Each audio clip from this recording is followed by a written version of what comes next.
So if I click on that, it just opens up an image window plus properties showing us we're doing an 8-point average, we're syncing to any noise, and we're doing an auto video level as well, but no harm, no foul. So one important thing here is this magnification, this 1325. Make sure you put that magnification up here. 1325. And then the next thing we're going to do is we're going to go acquire the image.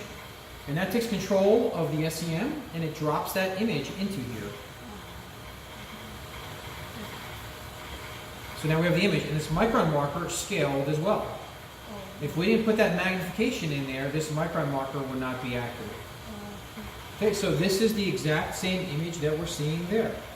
Right? We have a little bit more information in why, because if I go to option and if I turn off my annotation, see how it gave me more information down here? So there's always a little more in Y than there is in X. Just to let you know. So we have a little more information in Y, but it's the exact same image, right? So now that we have the image here, right? As we move down on our pull down, we could say, okay, we want to add text, right? We can add annotations to the image. We can open up a text window, right? Blah, blah, blah. We can put that window wherever we want. We can look at its properties, change its color from red to whatever we want to do. We could also measure things here too. We could grab this ruler and we could say, okay, you know, what's this distance, right? 46 microns. And if we go to its properties, if we want to go, see the precision is 0, we could add precision of 1 and say, okay, and that'll take us to 0.7. If we want precision of 2, to 0.73 or whatever it is, right? So anytime, you know, you highlight it, you go to its properties, you can change its color, you can change its width, you can change the measurement of units, change whatever you want. Okay, and there's also like a protractor here too. You could, you know, so not only did you have, you know, measurements features here on the SEM, right? You have them here as well, right? So if I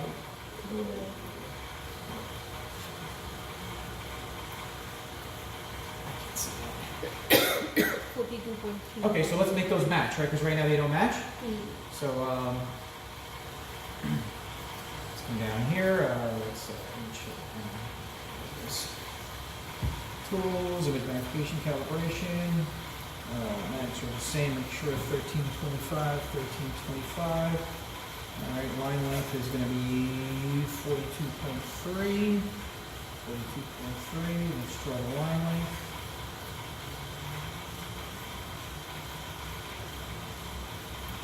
Okay, calibration, yes. Thank you. And so now, if we were to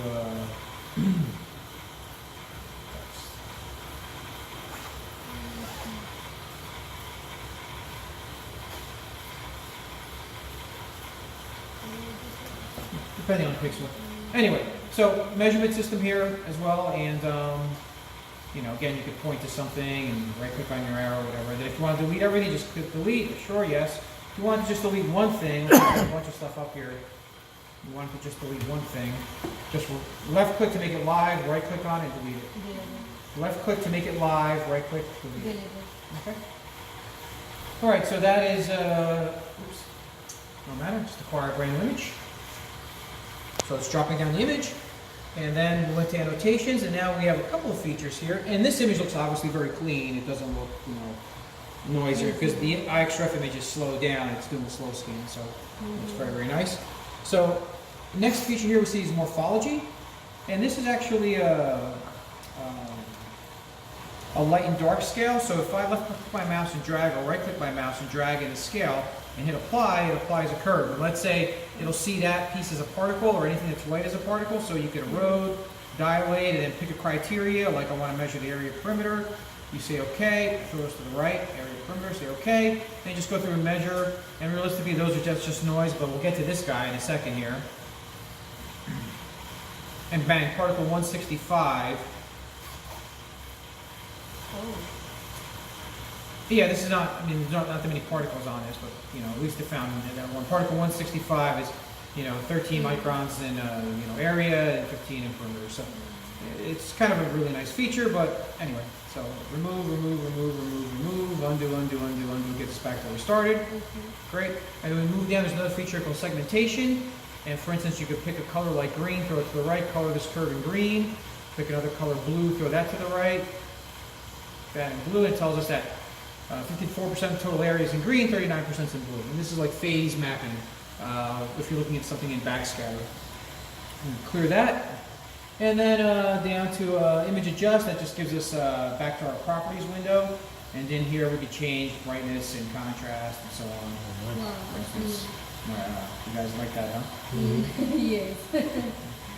So, all right, I'll retain that for images. Let's kill that. And then the next thing is export, and we could export this as a JPEG with annotations. So, all right, so that means with annotations, so that got exported as well. And that's everything in the pull-down window of the imaging. And if we came up here, because we were in the image menu right now, right? That was a spectrum menu. Now we're in the image menu. So basically, that's a new image. We'll just grab a new image. And then here, see the spot? If I left-click this spot, drag in here, say turn it into a spot. So if I come in here and if I left-click there, let me shrink this window down. So that's image number 2.1, image 2.1. So here's the spectra for that point. And that's a little piece of flake of something that's got calcium, it's got chlorine on it, it's got gold, it's got aluminum, it's got all sorts of elements that weren't part of my grid, that little piece of contamination. So I just hit stop. The most. Yep. Then you make the image window live again, and instead of doing the spot, you come in here, click on rectangle, draw a box, and do a rectangle analysis of that area that we're looking at. Hit stop again. You notice when I make the image window live, it gives me other choices. If the spectrum window is live, it gives me other choices, right? The spectrum window goes through all the EDS stuff. Image window gives me all imaging features. So it switches on the fly, right? So it's really pretty powerful. Dan uses this feature too. So you could also go freehand, and you could draw your own freehand here or something. Draw a circle. Again, stop, make the image window live again. And now we have 3 points on there, 3 different spectra associated with every point. But I'm just going to get rid of all these spectra right now. And that'll get rid of the points as well. So we just got rid of all those points. But the first window here, multiple point acquisition, we click on that, it opens up this other little window for us. And see it has a crosshair, square, and a line. So I can come here across here and I can be like, I want to know that point, and that point. And I also want to do this, and this. And then I also want to do this.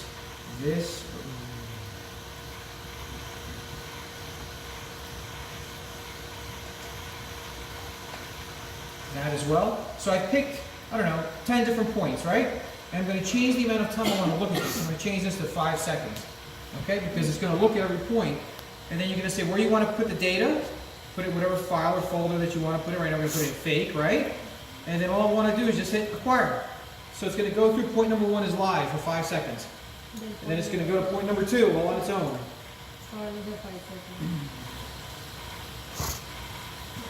Point number 2. And then it's going to go, see point number 2 is green. Then it's going to go to point number 3. We have to direct it. No, it's doing it all on its own. You already gave it the plot. You gave it the job, right?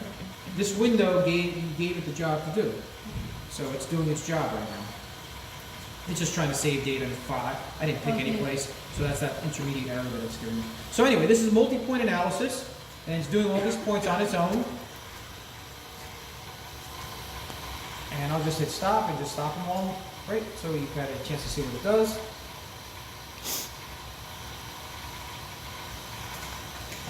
So far, so good? Great. Through the list, and that got us back out of that menu. So, we acquire the image, we're able to do multi-point analysis, individual point analysis, area analysis, freehand analysis, right? And then we could also go map on image. We can left-click that and just draw a box here, and it'll just map that little tiny area.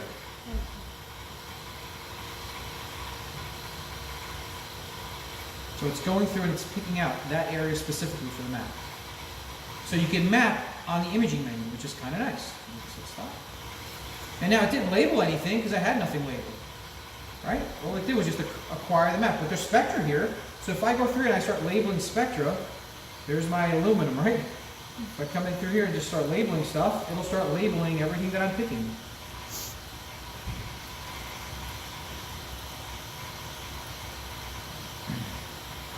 Anyway, kill that. And then we can do a line scan on the image too. Just draw a line across there. And it'll do a line scan across that line, showing where the carbon, high and low, oxygen, so on and so forth.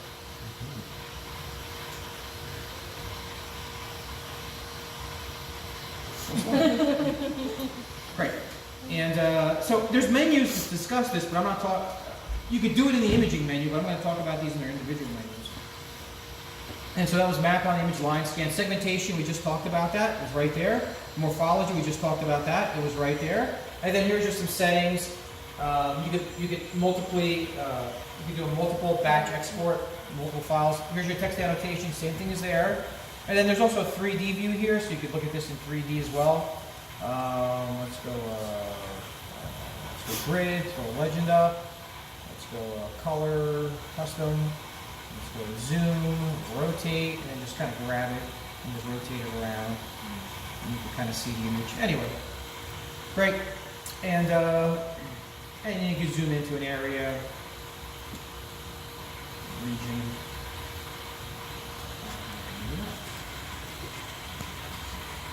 So zoom in. Great.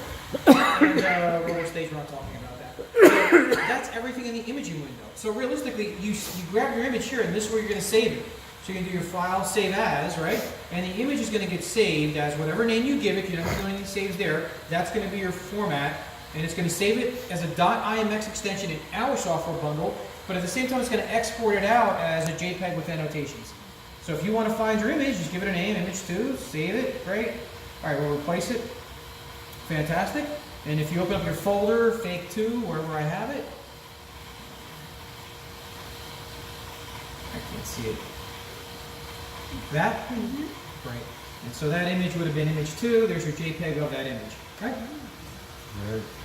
Okay, so that's where you're doing all your saving now. So no more saving in the MCraft software. All the saving is happening in the AEIS software. Especially since you're going to be doing, hey, I want to know what that point is, right? So now you're doing, you're going to have a spectra with your image. So you're going to have both. So you need that. Right? Right, and you could save this as a data set as well. Like for instance, if I have another spectra window open, right? Let me open up another. Let me get another point analysis here. Let me do this point too. Do that. It's just a job I'm doing right now, right? I'm doing this job. I'm going to hit stop. And I'm going to quantify this spectra, right? I'm going to go make the image of the spectra one. I want to analyze that spectra. Great. There's the one spectra analyzed. Let me analyze this spectra too. Let me just analyze. At any point in time, you could also right-click on any spectra window. Like, see, I can just right-click on that and I can just go analyze as well, right? So I can do all of that stuff too. So I've got 3 different points with 3 spectra associated with 3 different analysis files, 3 different numbers, right? So this is a job I did. So I can come up here and see this little multiple thing, so save EDS data set, and click on that, and I can save all of that stuff in one file, and I'm going to label this Jim1, and I'm going to hit save. So it just saved this whole job. So realistically, I'm going to get rid of all these windows. I'm going to come in tomorrow, and I'm going to be like, I was working on that job, and I want to get it. I want to open that back up again. So I'm just going to go File, Open, in my folder, Fake, and then go Jim1, double-click it. And here's our whole job that we did. So since that image is saved and has a lot of information, can I come in like a week from now and analyze a different area? Yes, whenever. It's saved. Yep.